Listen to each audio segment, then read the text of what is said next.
Halo, selamat pagi. Shalom, kita jumpa lagi bersama Om Rix. Buat Om dan Tante dan kamu semua yang baru pertama kali mendengar podcast ini dari Om Rix, perkenalkan nama saya Om Rix.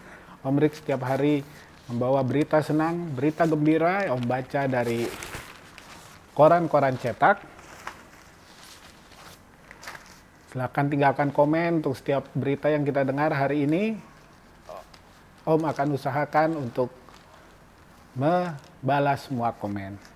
Hari ini, Jumat 6 Agustus 2021, kita ada berita pertama kita baca dari Pos Kota. Judulnya, penjualan pernak-pernik Agustusan sepi pembeli. Ada fotonya di sini. Di sini ada fotonya, nih fotonya. Foto Rian, 37 tahun, pedagang bendera keliling di kawasan Kemanggisan, Palmerah, Jakarta Barat. Jakarta, Pos Kota, penjualan pernak-pernik Agustusan seperti bendera dan tiang bambu sepi pembeli. Pedagang mengeluhkan kondisi tersebut karena penghasilannya anjlok. Sambung ke halaman 11, berita yang sama. Rian, 37 tahun, pedagang bendera keliling mengaku omset penjualan bendera mengalami penurunan. Hal ini dampak dari pandemi COVID-19. Semenjak ada corona menurun. Tahun kemarin penjualan masih mendingan, sekarang parah. Jadinya ya pasrah aja, ujarnya saat ditemui di kawasan Kemanggisan, Palmerah, Jakarta Barat. Rian mengatakan biasanya memasuki awal Agustus penjualan bendera maupun bambu laris manis. Pembeli yang biasanya memborong bendera dari RT maupun RW atau perumahan. Namun kini penjualan bendera melempem. Bahkan dirinya sampai menawarkan kepada RT dan RW di wilayah tiap berkeliling. Biasanya RT RW banyak yang beli borongan. Kalau sudah tanggal 1 sampai 2 Agustus biasanya sudah pada masang bambu. Sekarang biasa aja, kata Rian sambil membereskan dagangan. Sebelum pandemi COVID-19, Rian mengaku mendapatkan omset sebanyak rupiah 1 juta sampai 2 juta rupiah per hari. Biasanya mah 1 juta rupiah sampai 2 juta dapat. Itu penghasilan kotor. Jadi sama modal, kata Rian. Kini penjualan bendera menurun drastis. Dalam sehari hanya mendapatkan omset Rp200.000. Efek pandemi emang ngaruh banget, kata Rian lagi. Sementara itu, pedagang yang lain, Sukron, 40 tahun, mengaku penjualannya masih normal. Meski Agustus tahun ini berbarengan dengan masa PPKM level 4, omset penjualan bendera tak mengalami penurunan. Sama aja sih, nggak beda jauh sama tahun lalu, jelasnya saat ditemui di kawasan Penjaringan, Jakarta Utara. Sukron yang sehari-harinya menjadi buruh tani di Cirebon setiap bulan Agustus, dirinya membanting setir menjadi penjual bendera dan sudah dijalani selama 3 tahun. Begitu beritanya. Jadi masa pandemi ini jualan bendera juga susah ya. Om dan Tante dan kamu-kamu semua, jangan lupa beli bendera, beli bambu, pasang bendera merah putih selama sebulan ini dan beli di pedagang keliling atau di pedagang di pinggir jalan yang kita temui. Kita baca lagi berita lainnya. Dan masih dari Pos Kota.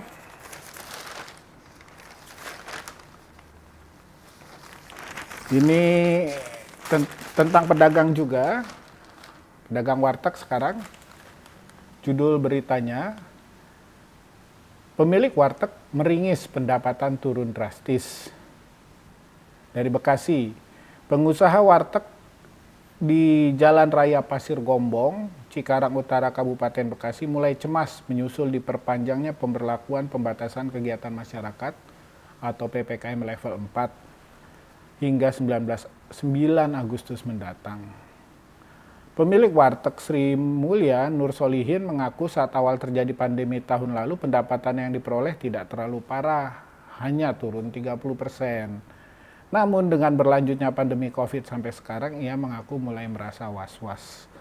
Karena pandemi masih berlanjut, ditambah ada kebijakan PPKM diperpanjang terus, usaha saya semakin sepi. Faktor lainnya, ia mengaku banyak pekerja yang di PHK atau diberhentikan. Akibatnya orang yang datang ke tempatnya semakin berkurang, kondisi diperparah lagi karena pemerintah membatasi pengunjung yang makan di tempat, bahkan waktunya juga dibatasi hanya 20 menit.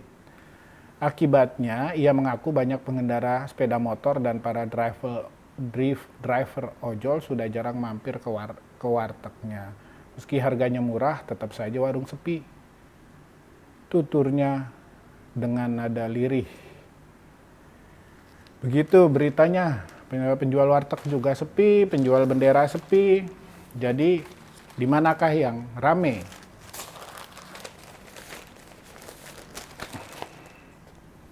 Kita pindah ke harian Kompas hari ini. Beritanya, berita yang merupakan headlines dari Kompas, jaga momentum dengan disiplin. Ekonomi nasional tumbuh 7,07% secara tahunan pada triwulan kedua tahun 2021. Kedisiplinan menerapkan protokol kesehatan dan menggencarkan vaksinasi akan menentukan gerak ekonomi ke depan.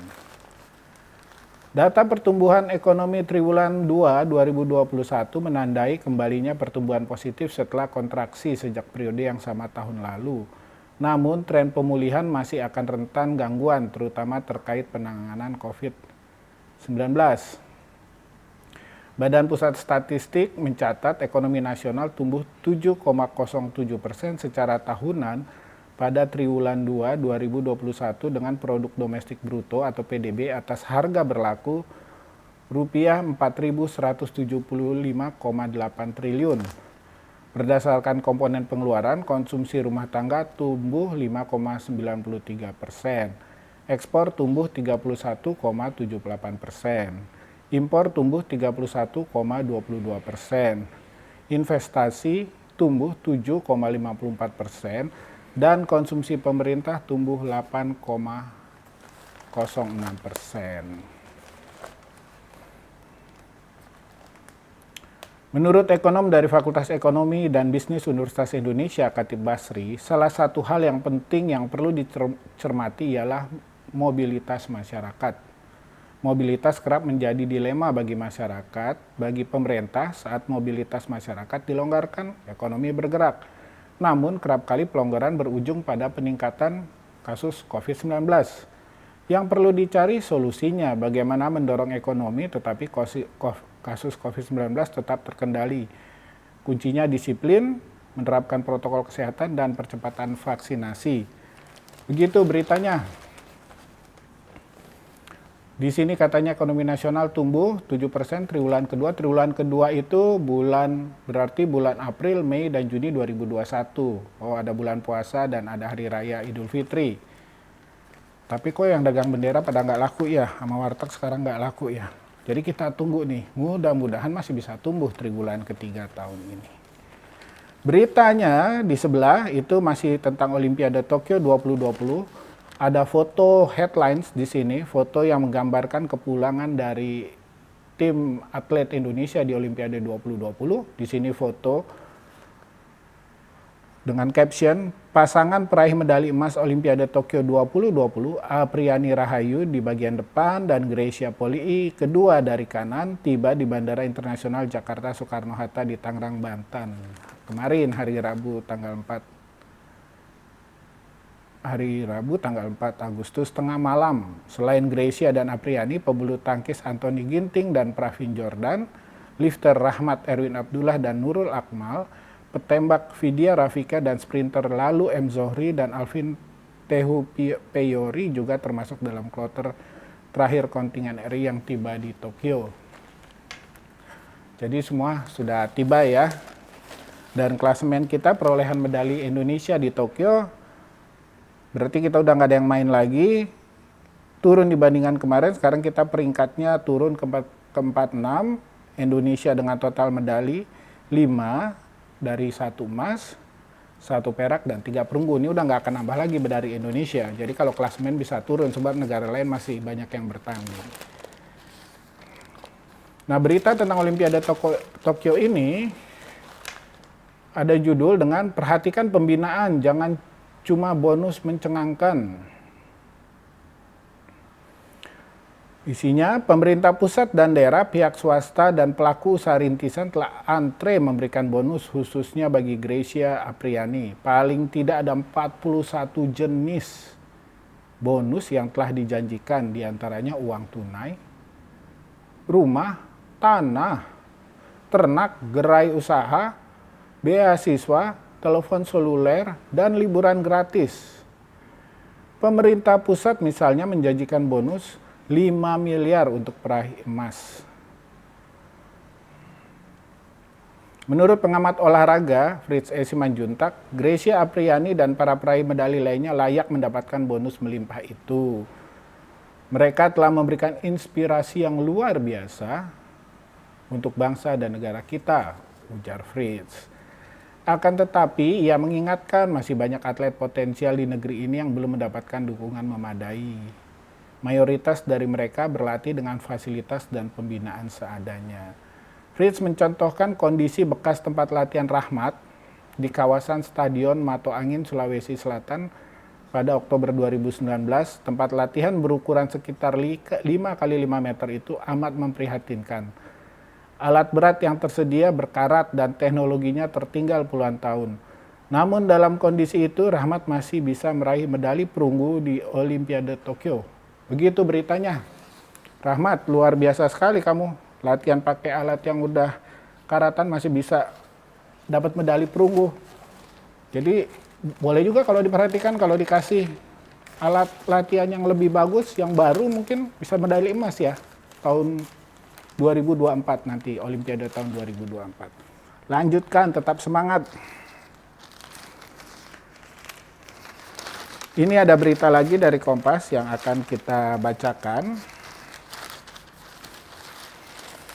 yaitu mengenai berita di halaman 12 di lembaran Metropolitan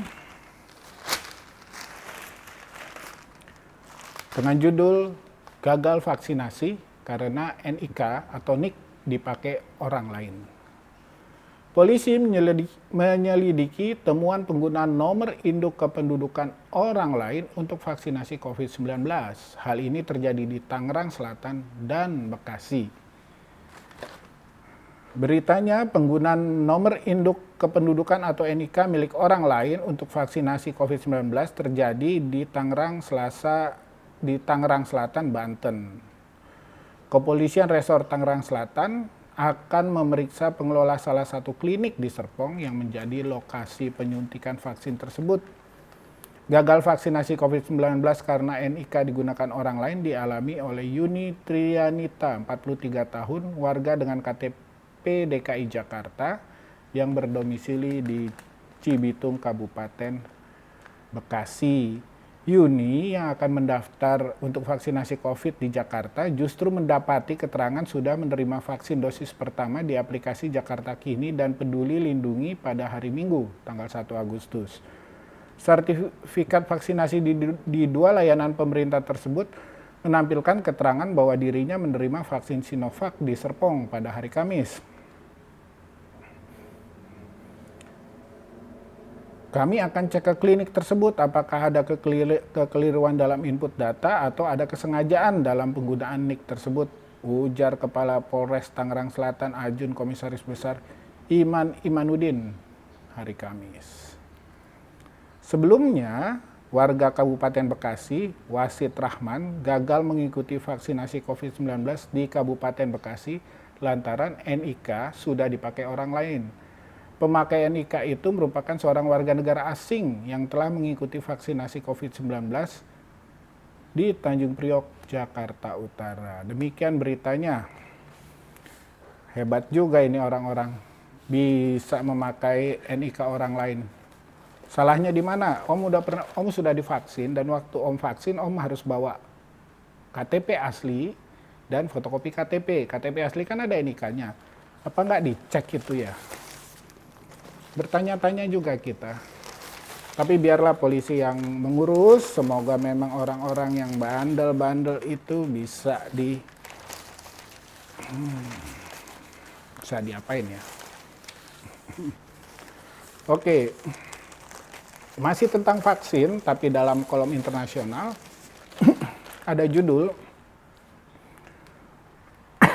maaf, ASEAN, medan tempur diplomasi vaksin Cina Amerika Serikat. Perang diplomasi vaksin antara Cina dan Amerika Serikat terus berlangsung. Di Asia Tenggara, Cina telah mendistribusikan 190 juta dosis, sementara Amerika Serikat 23,8 juta dosis.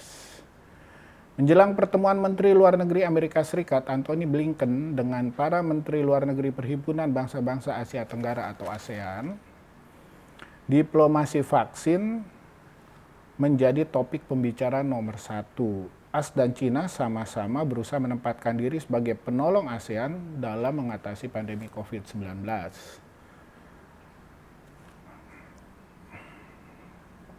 Kementerian Luar Negeri Amerika Serikat mengirimkan pernyataan tertulis mereka mengenai diplomasi vaksin dengan kutipan sebagai berikut. Amerika Serikat adalah mitra terpercaya dalam penanganan pandemi COVID-19. Kami telah mengirim 23.797.000 dosis vaksin COVID-19 ke ASEAN, ditambah dengan bantuan kemanusiaan senilai 158 juta dolar Amerika Serikat. Demikian pernyataan. Sementara itu melalui media CGTN, Menteri Luar Negeri Cina Wang Yi mengajukan keberatan terhadap pernyataan Amerika tersebut. Beijing menganggap Washington hendak mengambil hati ASEAN sekaligus mendiskreditkan bantuan kemanusiaan Cina dalam penanganan COVID-19. Cina sudah memberi 190 juta dosis vaksin COVID-19 kepada ASEAN, kata Wang Yi. Salah satu senjata Amerika Serikat dalam diplomasi vaksin COVID-19 adalah mendiskreditkan vaksin buatan Cina yang memakai metode virus yang telah dimatikan. Teknologi ini tidak secanggih vaksin COVID-19 buatan Barat yang memakai teknologi mRNA. Sejumlah media Barat menggunakan Indonesia sebagai contoh rendahnya kualitas vaksin produksi Cina. Indonesia dinarasikan sebagai negara yang menggunakan vaksin buatan Cina, tapi jumlah kasus COVID-19 terus bertambah. Tetapi menurut Dekan Fakultas Kedokteran Universitas Indonesia, Ari Fahrial Sam, yang sejak awal mengikuti proses pengadaan vaksin, menjelaskan bukan soal merek ataupun teknologi vaksin COVID yang paling penting. Semua jenis vaksin COVID-19 adalah vaksin baru yang belum mencapai titik ideal karena dikembangkan hanya dalam beberapa bulan. Makanya WHO, Organisasi Kesehatan Dunia, hanya memberi izin penggunaan darurat untuk semua vaksin COVID-19 dengan syarat efikasi di atas 50%.